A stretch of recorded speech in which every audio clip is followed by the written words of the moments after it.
사도행전 13장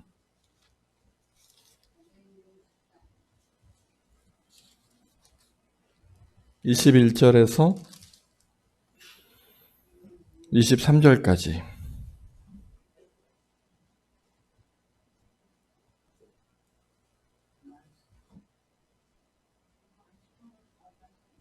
같이 한 목소리로 봉독하겠습니다. 시작. 그 뒤에 그들이 왕을 요구하기에 하나님께서는 베냐민 지파 사람 기스의 아들 사울을 그들에게 왕으로 주셔서 40년 동안 그를 왕으로 섬기게 하셨습니다. 그 다음에 하나님께서는 사울을 물리치시고서 다윗을 그들의 왕으로 세우시고 증언하여 말씀하시기를 내가 이새의 아들 다윗을 찾아냈으니 그는 내 마음에 드는 사람이다. 그가 내 뜻을 다 행할 것이다 하셨습니다. 하나님은 약속하신 대로 다윗의 후손 가운데서 구주를 세워 이스라엘에게 보내셨으니 그가 곧 예수입니다. 아멘. 오늘 함께 나눌 말씀 제목은 하나님의 마음에 합한 사람입니다. 하나님의 마음에 합한 사람. 여러분,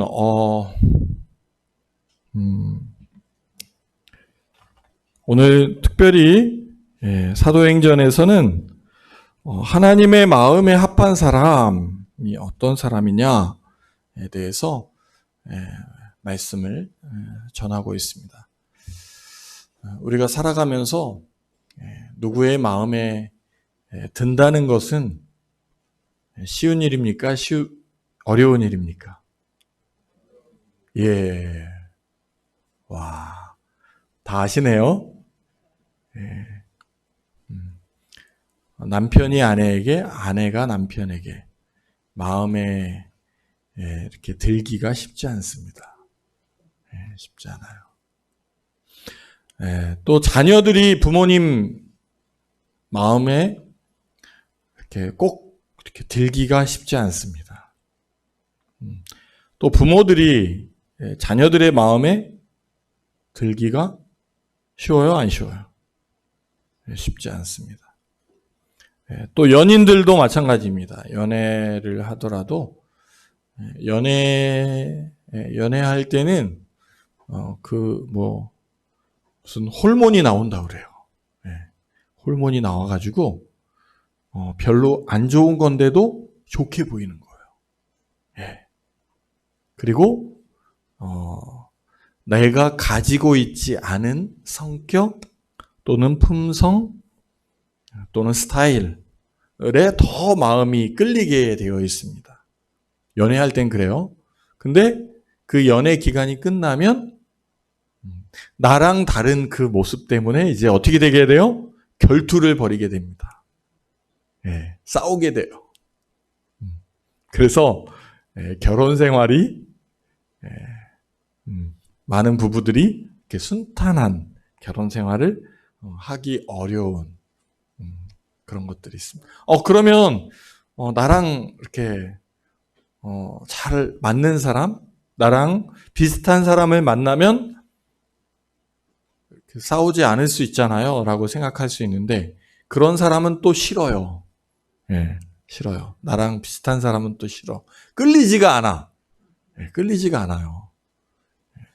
본능적으로 그렇게 되게 돼 있습니다. 그래서 나랑 다른 사람을 더 좋아하게 되고 더 끌리게 되고 그렇게 해서 결혼해서 또 싸우게 되고 이렇습니다. 그래서 이렇게 마음이 서로 마음이 하나 되기가 참 어렵다. 근데 오늘 말씀에는 하나님의 마음에 합한 사람. 그래서 오늘 이새의 아들 다윗을 찾았으니 그는 내 마음에 드는 사람이다. 그리고 그가 내 뜻을 다 행할 것이다. 이렇게 다윗을 하나님의 마음에 꼭 드는 사람이다. 이렇게 말씀하고 있습니다. 우리가 사무엘상 말씀에 보면 다윗을 하나님이 선택하실 때 다윗의 외모를 보지 않고 그 마음의 중심을 보셨다. 이렇게 이야기합니다. 우리들은 외모를 보죠. 외모를 봅니다. 예쁜가, 잘생겼나, 키가 큰가, 매력적인가, 외모를 보고 사람을 판단하게 됩니다. 저도 저희 아내를 딱 봤을 때 늘씬한 키에 화통한 성격에 또 저에게 이렇게 호감을 가지고 있는 그 아내의 모습을 보면서 제 마음이 이렇게 아내를 향하게 되었습니다. 그렇죠? 누군가 이렇게 또 호감을 보이게 될 때 또 나도 마음이 가게 되어 있습니다. 하나님 마음에 드는 사람, 그런 사람이 내가 될 수 있다면, 하나님의 마음에 합한 사람이 될 수 있을까?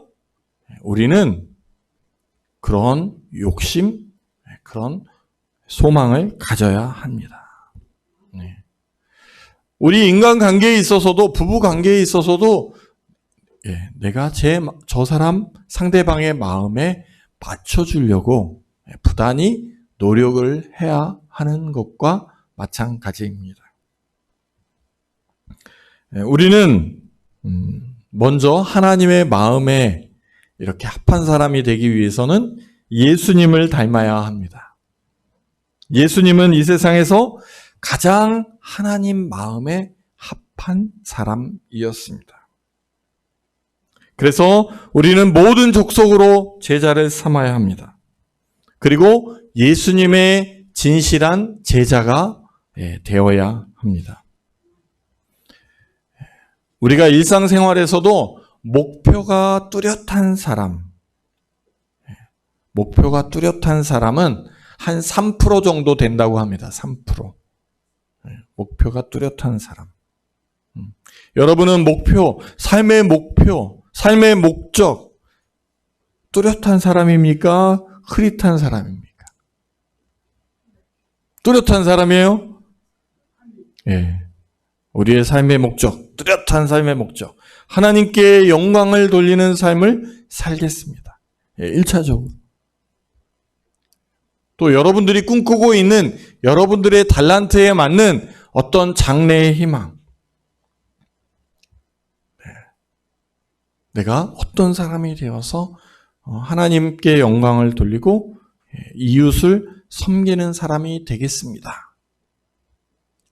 그런 뚜렷한 목표가 있는 사람, 그 사람들이 10년 후, 20년 후에 목표를 분명하게 갖지 않은 사람들에 비해서 목표를 분명하게 가진 사람이 목표를 이룰 수 있는 확률이 훨씬 높다라는 거예요. 그래서 여러분들이 어떠한 분명한 목표를 설정하는 것이 아주 중요하다는 것입니다. 목표가 분명해야 한다는 것이에요. 그래서 우리의 목표는 무엇입니까? 예수를 본받는 목표를 세우는 것이에요. 그래서 하나님의 마음에 합한 사람이 되는 것입니다. 예수님은 어떤 사람입니까? 인류를 구원하신 인류의 구원자 아닙니까? 위대한 교육자이었습니다. 위대한 상담가이었습니다. 또 많은 사람들, 병자와 환자를 고쳐주신 치료자이시기도 했습니다. 또 인류 최대의 베스트셀러인 성경의 핵심 인물이기도 합니다. 또 수많은 사람들의 삶을 변화시키고 가장 많은 사람들에게 삶의 영향을 끼치신 분이 예수님이십니다. 그래서 우리가 예수를 닮고자 삶의 목적을 분명히 세우는 것은 저와 여러분들의 삶에 앞으로 10년 후, 20년 후에 큰 영향을 미친다는 것입니다. 주님 앞에 나오는 사람은 성령의 간섭이 이루어지게 됩니다. 성령님이 여러분들의 마음속에 들려주시는 음성을 여러분들은 들을 수 있을 것입니다. 교회에 다니는 사람도 주상복합형 사람이 있다고 합니다. 주상복합. 주상복합은 무엇입니까? 주거와 상가가 이렇게 겸해져 있는 것이죠. 요즘에 아파트들도 많은 아파트들이 이렇게 주상복합 아파트를 짓고 있습니다. 그래서 장사도 하고 또 이렇게 살 수 있는 터전도 있죠. 그런데 신앙생활과 믿음생활을 이렇게 주상복합으로 하는 크리스찬들이 많다라는 거예요. 장사도 하고 세상 일도 하고 또 하나님도 섬기는 이것도 저것도 아닌 삶을 살아가는 것입니다. 변화를 이루어야 하는데 이것도 아니고 저것도 아닌 것이에요. 변화를 꿈꾸는 사람들, 나는 변화되어야 해. 그런데 변화에 대한 열정이 없는 거예요. 이것도 아니고 저것도 아니에요. 그런데 그 사람들이 다른 삶에 열정이 없느냐? 그렇지 않습니다. 어떤 사람은 골프 치는 일에 열정을 냅니다. 예배보다 골프 치는 일에 열정을 내는 사람이 있어요. 또 낚시를 열정적으로 하는 사람이 있습니다. 등산을 열정적으로 하는 사람이 있습니다. 우리 청소년들은 게임은 열정적으로 하는 거예요. 수업 시간이나 생활에서는 목표가 분명하지 않고 열정이 없는데 어떤 자기의 한 분야에서 있어서는 굉장히 열정 내는 걸 좋아하는 사람들입니다. 하나님은 주님 앞에 열정 내는 사람을 찾고 계시다는 것이에요. 미지근한 태도를 하나님은 싫어하신다는 거예요. 차갑든지 뜨겁든지 미지근한 것은 하나님은 어떻게 하신다고 그랬어요? 내뱉으신다라고 하셨어요. 여러분, 차갑습니까? 뜨겁습니까? 미지근한 사람으로 하나님 앞 입에서 내뱉음 받는 저와 여러분이 되지 않기를 주님의 이름으로 축복합니다. 미지근한 신앙, 하나님이 싫어하십니다. 우리의 습관이 중요합니다. 습관. 나는 훈련해야 합니다. 나에게 엄격하게 대해야 한다라는 것이에요. 좋은 습성을 키워야 합니다. 하나님 마음에 합한 습성을 키우는 것입니다. 하나님 마음에 합한 습관을 키우는 것입니다. 배는 물 위에 떠 있어야 해요. 그런데 그 배에 물이 차 있으면 배는 가라앉게 되는 것입니다. 우리의 삶의 여정 속에서도 우리는 세상 속에 살아갑니다. 우리는 세상을 물로 생각한다면, 우리가 배라면 세상을 이렇게 세상 속에 떠서 가야 되는 거예요. 그런데 세상의 물이 우리 안에 들어오게 해서는 안 되는 것입니다. 세상 속에 떠 있지만 구별되어 있는 삶을 살아가는 것입니다. 우리는 세상을 마음껏 노저으며 어디든 갈 수 있는 사람이에요. 무슨 일이든 할 수 있는 사람이에요. 그런데 그 세상이 우리 안에 들어오지 않도록 우리가 단도리를 단단히 해내야 한다라는 것입니다. 배 안에 물이 채워지면 침수되어 버리고 맙니다. 세상 것이 내 안에 오염되어지고 채워지지 않도록 나를 분명하게 관리해야 한다라는 것입니다. 또 중요한 것은 하나님과 동행하는 것입니다. 하나님과 동행하는 것. 미국에 어떤 부부가 결혼 25주년을 이렇게 기념해서 여행을 가게 되었다고 합니다. 남편이 운전을 하고 있었고 아내는 그 옆에 이렇게 앉아 있었습니다. 그런데 이 아내가 남편에게 다가와서 이야기를 하기도 하고 또 어떤 때는 창밖을 보면서 아무 말도 이렇게 안 하기도 했다고 합니다.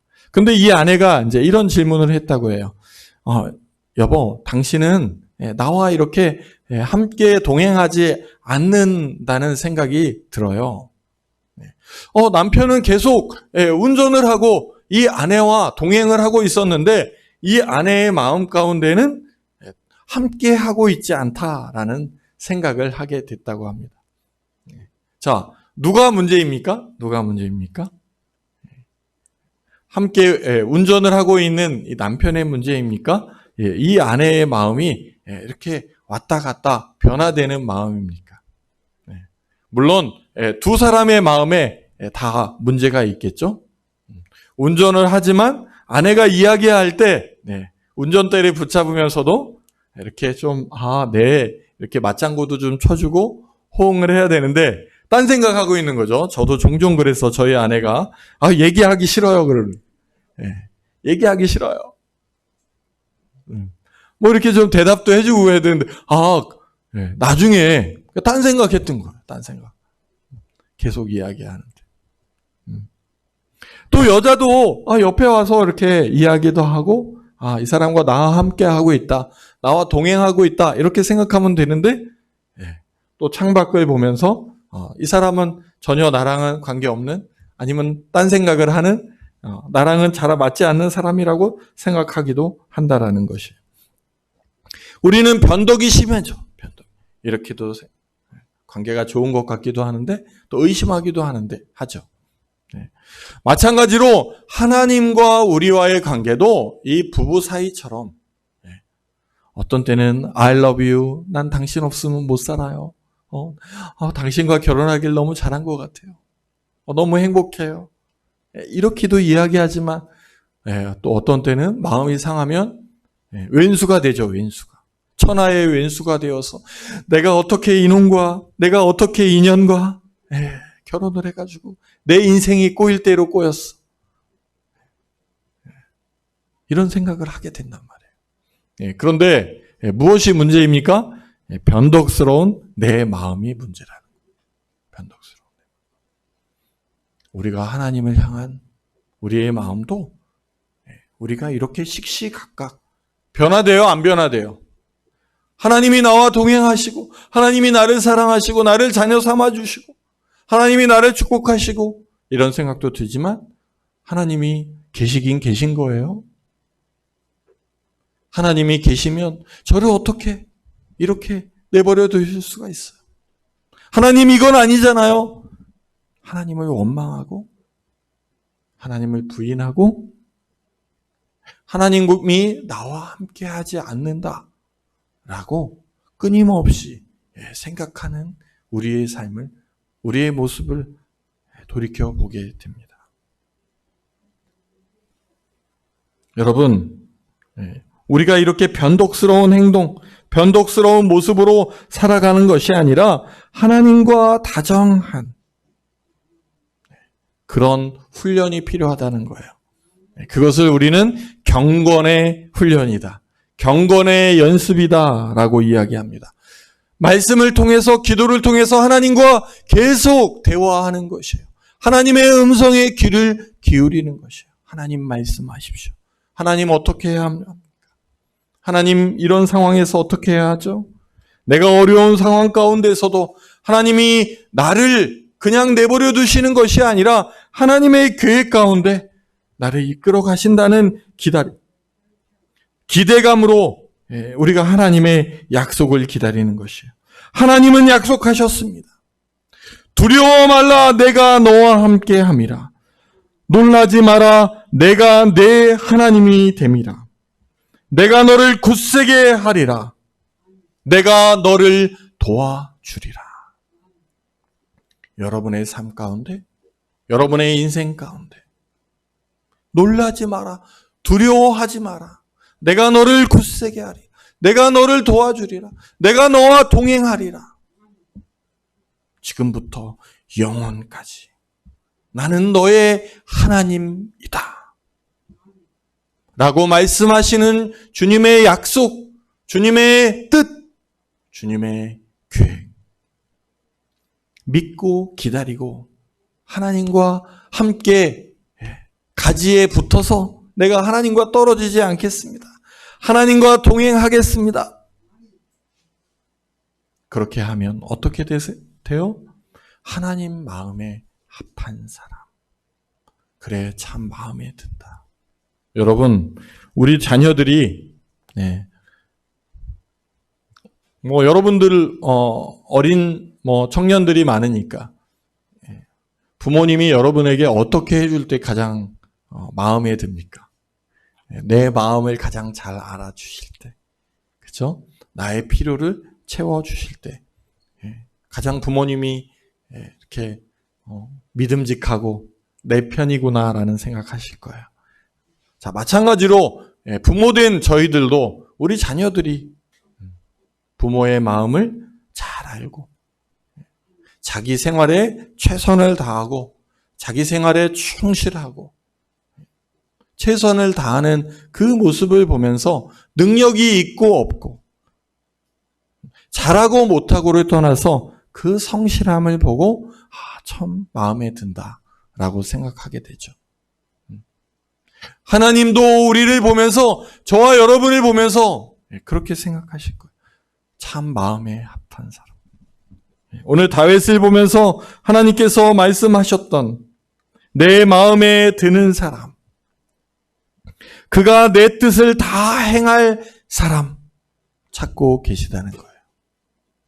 여러분, 우리가 하나님 앞에 하나님 마음에 드는 사람이 되기를 소망하십니까? 아멘. 네. 하나님의 뜻을 다 이루어 드릴 사람이 되기를 소망하십니까? 그런 삶을 살아 우리의 인생이 복되고. 다윗이 어떤 사람입니까? 다윗은 예수님의 계보를 이은 사람이었어.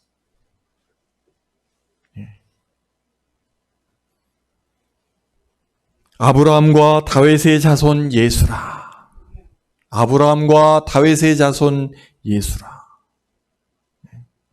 모든 그 많은 인물들이 있었습니다. 예수님의 그 계보에는, 족보에는 많은 사람들이 있었어요. 근데 아브라함과 다윗의 자손 예수라.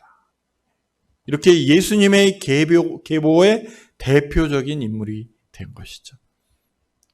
하나님의 마음에 합한 사람으로 여러분이 저가 정말 믿음의 계보를 이어가는 하나님의 뜻을 다 이루어 드리는 그런 아름다운 사람, 하나님의 마음에 합한 사람이 되기를 주님의 이름으로 축원합니다.